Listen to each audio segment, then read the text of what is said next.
Piling ho natin via Zoom ang atin pong bisita ngayong umaga sa Bombo Network News. Welcome natin si Attorney Michael Henry Yusinko, Political Analyst at Senior Research Fellow ng Ateneo Policy Center. By the way, si Bombo Dennis Hamito po ito.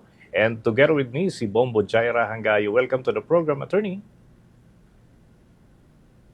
Magandang umaga sa inyo, Bombo Dennis, Bombo Jaira, at magandang umaga sa lahat ng mga nanonood at nakikinig sa programa nyo ngayon. Ayun.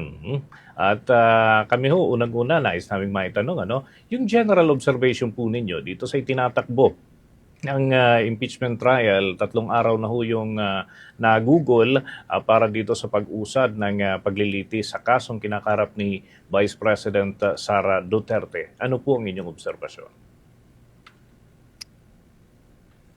Dennis, ganda ng pangyayari, no? Kasi we have the privilege to step back and look at the proceedings, no, on the first 3 days. At ang general observation ko is I see a clash of two realities. Sa isang banda, nakita natin yung tinatawag ng isang very respected UP law professor na judicialization of the process, no, of the impeachment process. Ang ibig sabihin to, nakikita natin na talagang may effort na ipairal yung rules of court, yung rules of evidence, yung rules of procedure, na to the point na nagiging balakid na ito sa mata ng ilang mga senator judges, no, na nagiging constricting para sa kanila kasi na parang nalulunod na yung proseso ng rules of evidence, yung procedure, yung technicalities.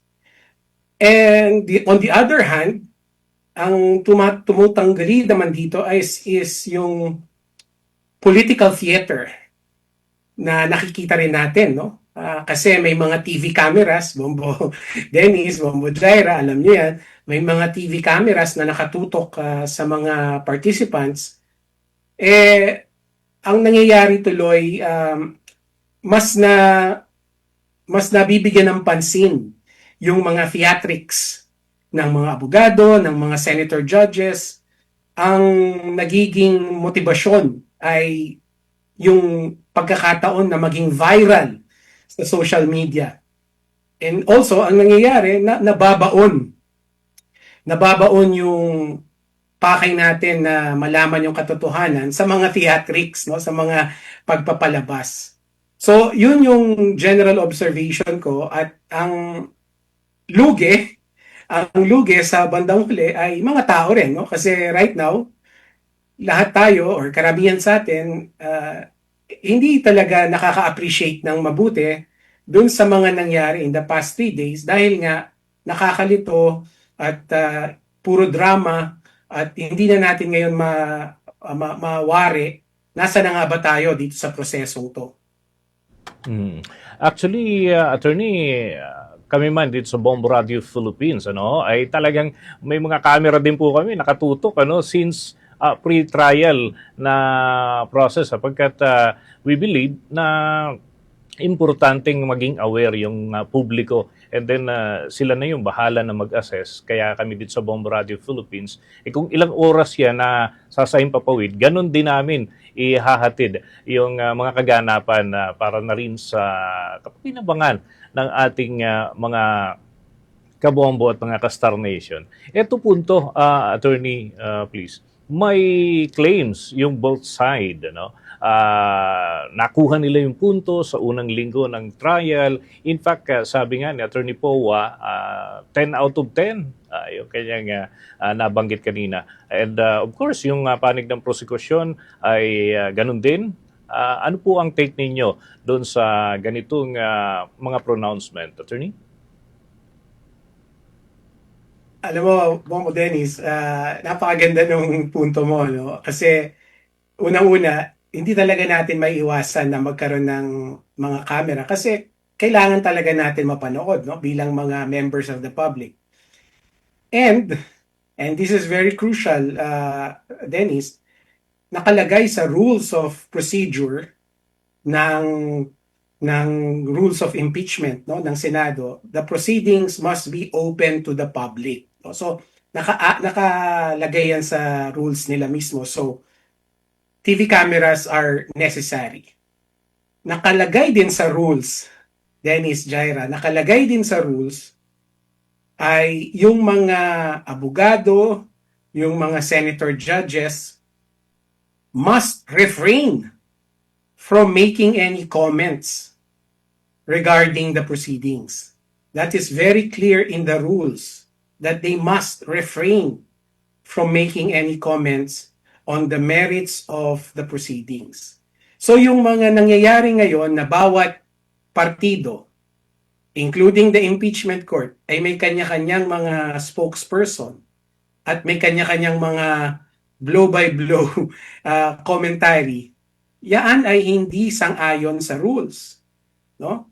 So yung sinasabi nila ng mga abogado or yung mga representante ng prosecution, yung representante ng defense, ng respondent, ito ay hindi sang-ayon sa rules. No? So ito ay opinion nila, pananaw nila, subalit ito ay hindi akma, hindi sang-ayon dun sa rules mismo ng Rules of Procedure on the Impeachment Trial ng Senado kasi nakalagay doon, they must refrain from making any comments on the proceedings. Ayun. Ang akin pong katandem, si Bombo Jaira Hangayo, may ilang punto rin na nais pong maipaabot sa inyo. Bombo Jai, please. Attorney, in relation sa inyong naging sagot, iyan ba yung reason why? Kasi na-bother tayo, no? Twice atang kinall out yung atensyon ni Senator Risa Hontiveros, saying na yung mga ginawa ni Vice President Sara Duterte constitute an impeachable offense. Yan ba yung reason, Attorney? It's part of it, no? Yun ang pwede natin masabi, no? Makomento sa kanya. But a deeper reason or a deeper criticism should be yung pinapakita ni Senator Ontiveros ay napapaisip ka tuloy kung alam ba nila, hindi lang siya, alam ba ng mga senator judges, ano yung katungkulan nila bilang mga senator judges. Kasi ang nangyayari sa pagtatanong nila, tila naghahanap sila ng ebidensya para patunayan kung ano yung nasa isip nila. Right? Which is not part of their duty kasi ang katungkulan nila bilang mga senator judges is makinig. Makinig dun sa paglatag ng bawat partido ng ebidensya. At ibatay ang kanilang desisyon doon sa mga nalatag na ebidensya. Hindi nila trabaho, hindi nila katungkulan ang maghanap ng ebidensya para sa o ng argumento para sa isang partido o kung ano man ang naiisip nila. Right? Because they are judges, no? They have to make a decision, either conviction or acquittal, based on the evidence presented by the parties. So, ang nangyayari sa pagtatanong nila, hindi lang naman si Senator Ontiveros, no? Yung ibang senador din. Ang lumalabas kasi, naghahanap sila ng ebidensya to support whatever conclusion or assertion they have in their minds. But that is not part of their duty. Now, sa inyong pagtutok dito sa 3 araw ng impeachment trial ni Vice President Sara, ano yung mahalagang punto ang dapat nabigyang pansin na hindi nabibigyan ng higit na atensyon during the trial? Alam mo, ang ganda ng tanong mo, Bombo Jaira, no? At ang hindi na bibigyan ng pansin dito is, ano nga ba yung gusto natin malaman? Right? Ano ba yung gustong malaman, not just the senator judges, but also the public at large? At ang tanong na dapat sinasagot natin is, impeachable ba yung charges na grave threats? Right? Kasi ngayon, ang nangyayari, yung napapanood natin, ay nalulunod tayo dun sa technicalities. No? Yung particularly yung paano ba i-authenticate, expert witness ba, yung NBI, Saan ba yung recording? These are all technicalities, no, na should have been worked out nung pre-trial conference, no.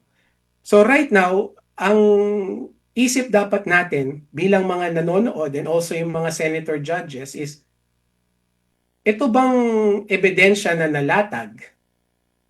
Does it support the charge that the grave threats accused laid at the Vice President, ito ba ay nasa level ng impeachable offense?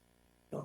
At yun ang hindi natin masagot so far, at least, no? Hindi natin nabibigyan ng pansin kung impeachable nga ba to o hindi.